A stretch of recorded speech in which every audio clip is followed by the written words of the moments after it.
2021. Elecciones intermedias en México. Faltan 48 horas para la votación. Es la veda electoral, un periodo de silencio obligado donde la ley prohíbe cualquier tipo de propaganda. Oigan, pues yo estaba investigando y la neta, las propuestas que más me convencen son las del Verde.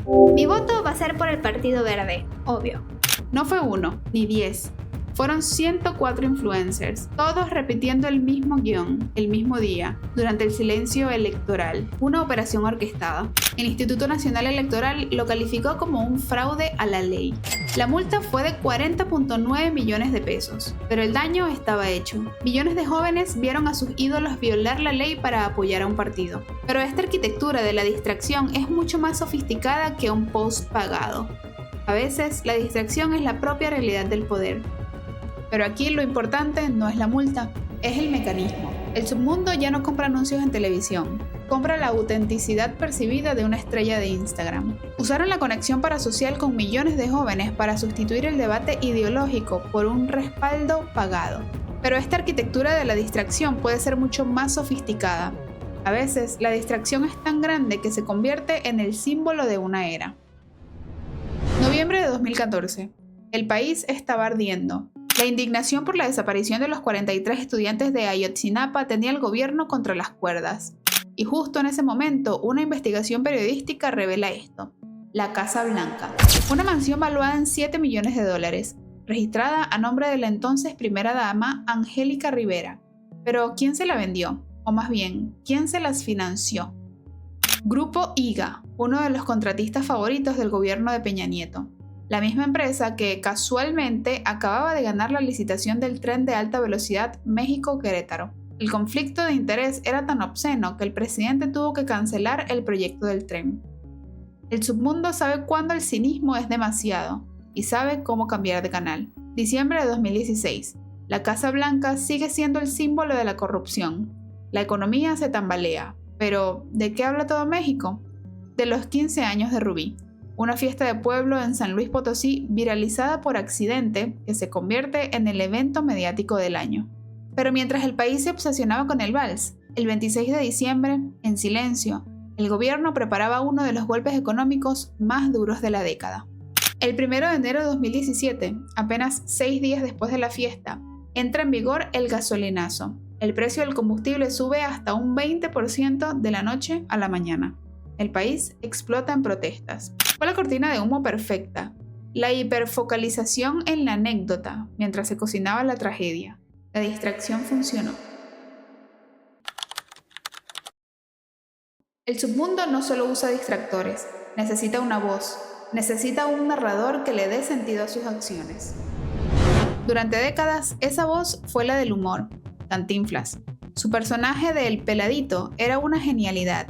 Usaba el absurdo para hacer una crítica social mordaz que gracias al humor pasaba la censura del PRI. Era una válvula de escape social. Pero aquí está la trampa.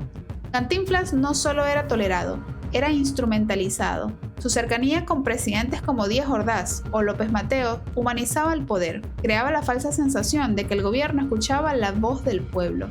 Avancemos 50 años. El hartazgo ciudadano es total. La gente ya no quiere una válvula de escape, quiere un verdugo. Necesitamos mochar la mano al que robe en el servicio público. Eso no es malo. La frase sacudió el debate. Era brutal, inconstitucional y brillante. El Bronco capitalizó el hartazgo ofreciendo demagogia punitiva. Se vendió como el hombre rudo que limpiaría el país. Marzo de 2022. El Bronco, ya exgobernador de Nuevo León, es arrestado. El delito: desvío de recursos públicos.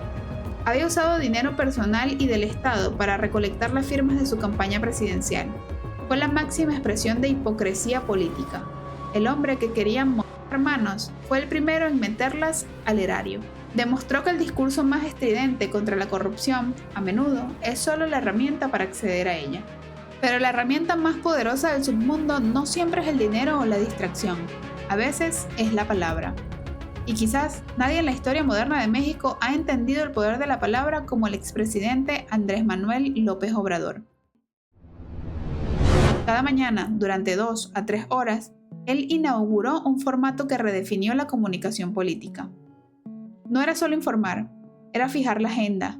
Un ejercicio tan efectivo que hoy la presidenta Claudia Sheinbaum continúa con ese mismo formato. López Obrador estableció un vínculo directo, emocional, con su base. Creó una narrativa clara, una lucha épica, el pueblo bueno contra la mafia del poder. Ahora bien, dicen que las mañaneras tienen otra cara.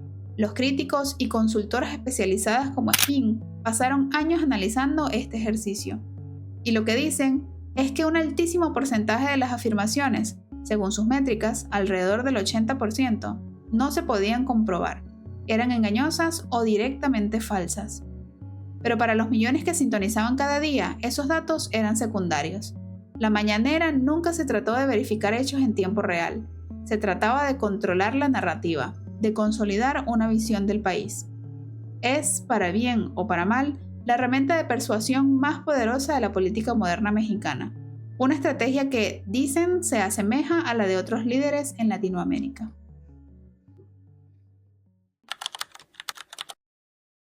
Pero esto es lo que pasa cuando la distracción falla y la retórica no es suficiente. Aquí es donde el submundo muestra su verdadero rostro. Veracruz, durante el gobierno de Javier Duarte. El estado se convirtió en sinónimo de terror y desfalco. Pero el horror más profundo no estaba en las cuentas bancarias, estaba en los hospitales. Enero de 2017. El gobernador entrante, Miguel Ángel Yunes, hace una denuncia que congela la sangre. Tenemos ya resultados de que a niños que padecían cáncer se les suministraba agua destilada en lugar de medicamentos. Agua en lugar de quimioterapia. Piénsalo un segundo. Esto va más allá del robo. Es la decisión burocrática de comprar un placebo para desviar el dinero. El submundo había cruzado una línea. La corrupción se convirtió en un crimen de lesa humanidad. Y cuando alguien se atreve a documentar ese horror, el submundo responde. 31 de julio de 2015, en un departamento de la colonia Navarte, Rubén, Nadia y 3 mujeres más, Mile, Yesenia y Alejandra, fueron encontrados. Habían sido... El mensaje del submundo fue claro y se escuchó en todo el país. No importa a dónde huyas, si nos estorbas, te encontraremos. Ese mensaje sigue vigente, pero hoy la violencia ya ni siquiera necesita una justificación. Se ha convertido en la herramienta de gobernanza. La política mexicana es compleja, oscura y, hay que decirlo, fascinante. Atrapa nuestra atención con sus escándalos de telenovela, sus traiciones y sus personajes brutales. Pero esa fascinación es una trampa. Es la indiferencia que permite que un político hable de matar manos mientras usa las suyas para robar. Es el silencio que permite que a un niño se le inyecte agua en lugar de vida. El submundo político no es una entidad abstracta. Se alimenta de nuestra distracción, se fortalece con nuestro cinismo, crece en la oscuridad que le dejamos. Sabiendo esto, sabiendo lo que costó, la pregunta ya no es qué tan profundo y oscuro es el submundo político mexicano. La pregunta es, ¿qué estamos dispuestos a hacer para iluminarlo?